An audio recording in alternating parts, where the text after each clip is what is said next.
Folks who don't have money love to damage cards, don't they? Oh boy. Well,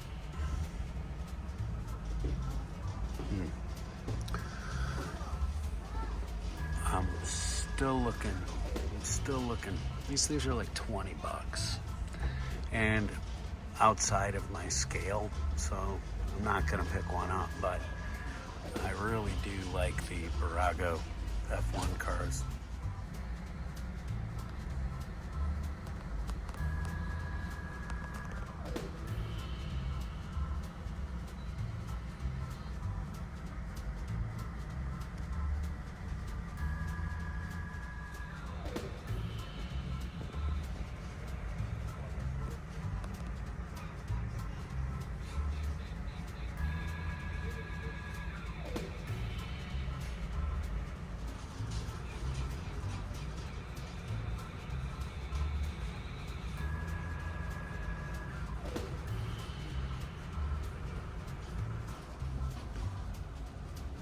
Shout out to you, Joanna. And here we are back in the old lab, folks. I know, short run out to the Wally, but I got a lot going on, so that was all I could kind of get out there and take a look. There are some interesting things turning up. There's new cases, but again, there's nothing out there that I really need right now. I found that Batmobile, and then I found the Jada Batmobile from the classic TV series. That one, if you didn't see that, you should go back an episode or two and check that out. And also, if you're interested, check out my Alien Romulus review.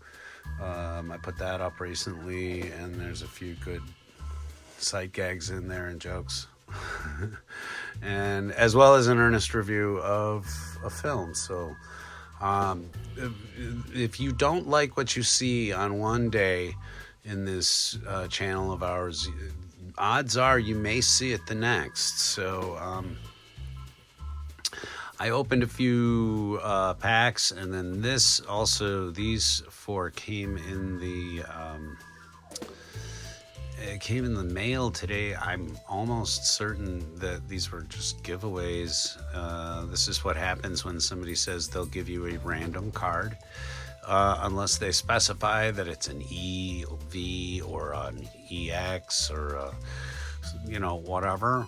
Don't figure you're going to get anything more than just some cool playable cards. So these are 4 that if I don't have some of them, I know my grandkids don't have them. So this is what I'm talking about, if you can't get cards in packs right now, there are ways to get other cards, and the kids in your life are never going to know anything different. By the way, I opened a Japanese pack last night, and I just wanted to show this really fast, because when I was moving the cards aside and I got to this one, it caught the light like it's doing now, and it shone in my eyes, and I went, wow. I still can't really make out what the actual image is, but it is super cool. And then some other ones that were in the pack. The Japanese packs, though, are a lot of fun. I love the artwork. And so that's the end of the Pokemon thing, I promise.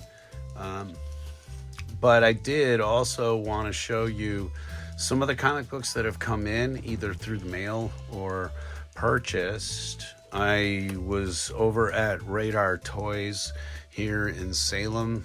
That's 1440 Lancaster Drive Northeast in Salem, Oregon, and they also have a presence in Eugene.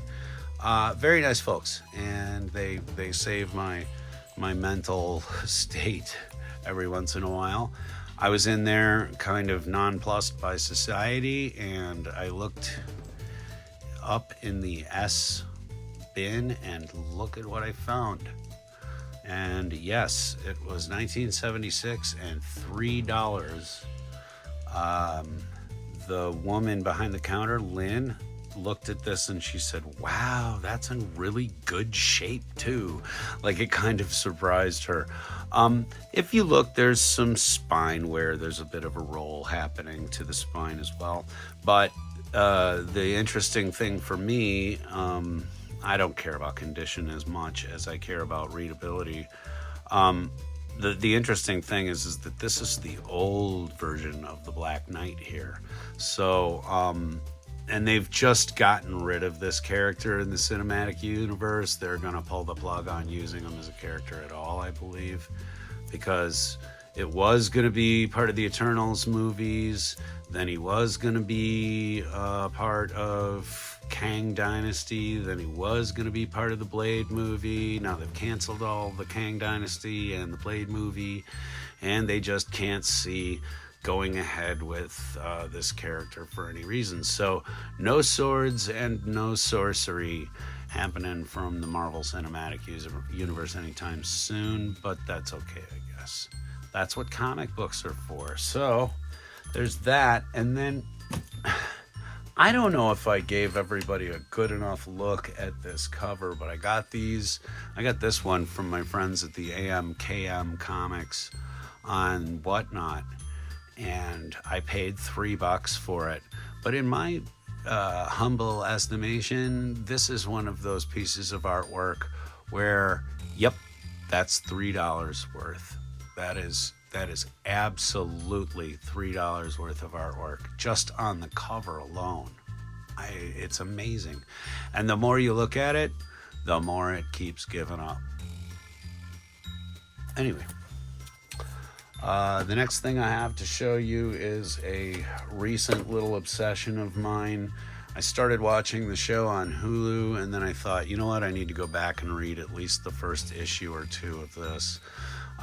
Cloak and Dagger. I just picked this up from my friend Eggplant Comics on Whatnot.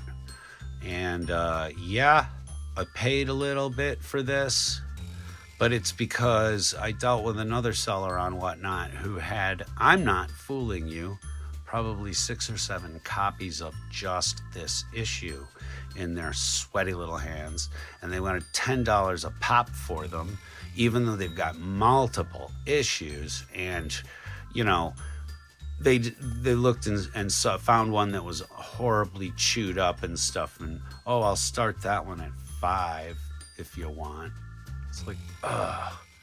So be careful whom you buy from on Whatnot, but Eggplant Comics he's a pretty cool dude. Runs a good service, and this came right out to me. And then issue number 2, which I also got from the folks at AMKM Comics on Whatnot.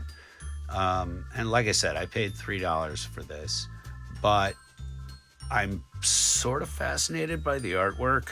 Apparently Matt Hannigan, in addition to his deep knowledge of Pokemon, apparently he used to collect this several years ago.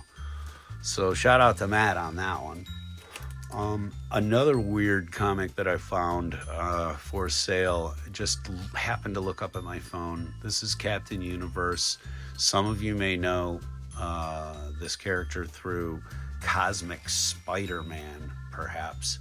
But this was a character that was introduced in the late 70s. And I bought the debut issues of it, and then it went kind of nowhere. This character did. They've brought him out of the mothballs occasionally for things like I said. Cosmic Spider-Man was a kind of a mashup between Captain Universe and one of the various people of Spider-Man. I don't even remember or know which one it is. That's how much I know about Spider-Man. I like the weird stuff. So, Captain Universe, as I said to Matt Hannigan, I would be looking at a copy of Justice League, Batman, The Avengers, Fantastic Four, and my weird ass would buy Captain Universe. I think I was probably hit in the head as a child. And this is the last one I really wanted to show, but this is one of those foil cover mystery bag Hulk books that was issued to the Whatnot sellers and they were like 3 issues in a blind bag, and they were sent out to various sellers to sort of coincide with the debut of the Captain America movie, which nobody went to see. But these comic books are all limited editions. So, and this is one of the low end, less desirable ones from the set. But this was a giveaway, so I'm not going to complain. And the interesting thing about this comic book is that I was hoping to sell it and move it on locally, but the people at Radar Comics and Toys are not interested. So this goes back in the collection for a little while. I don't care about it.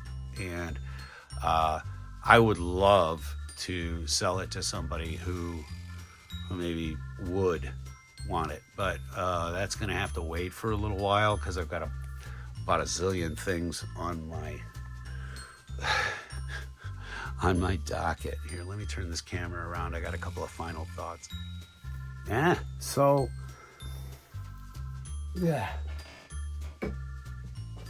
Pardon me.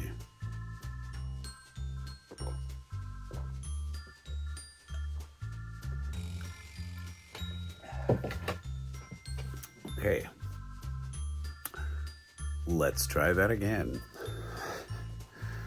I did run across a tremendous amount of Jada Big Time Muscle that's out there. That Super Bird is just as impressive, if not more impressive in person than it is on camera. Hopefully that comes out well through all of your screens, because if you see this thing out there, it is gonna impress you. I am not a Corvette person by any means, but I do like the convertible with all of the opening parts on it, etc. There are a ton of really cool pieces of diecast out there. They're just not in my size range, and so I don't purchase them. I just appreciate them from afar. Because even with, say, something like this,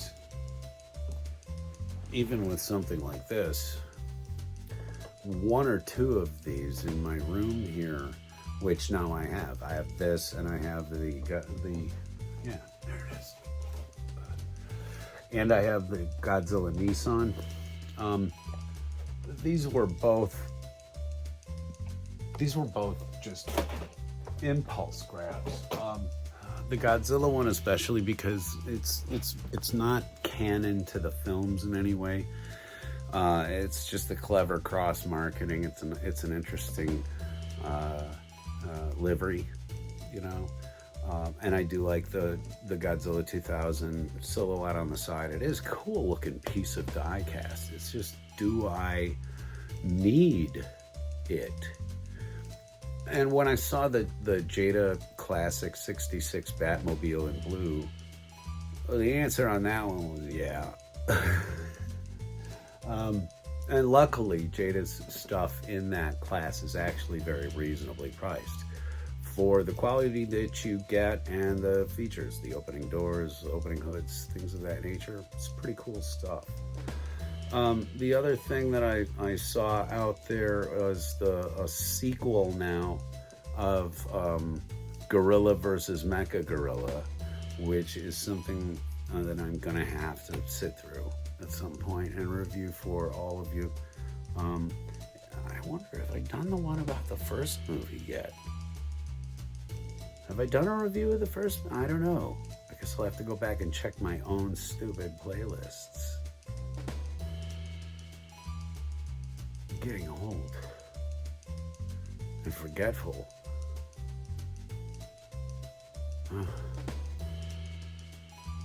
Don't get old. Don't get forgetful. But hey, if you do think about it and remember to do so, hit the subscribe button down there for me. I'd appreciate it. Anyway, got more stuff coming your way. I have another movie review, whether you like it or not. And again, it's going to be on a very controversial film that I'm sure everybody and their brother's dog is going to go to the mat with me on. If you'll recall, I'm one of the people that said Morbius is not a bad film. Yeah, I said that. And it's on the internet. So it's forever. Anyway, it'll seem like forever until we meet again. Thanks, everybody, very much. And I'll see you again very soon. Bye. Damn button.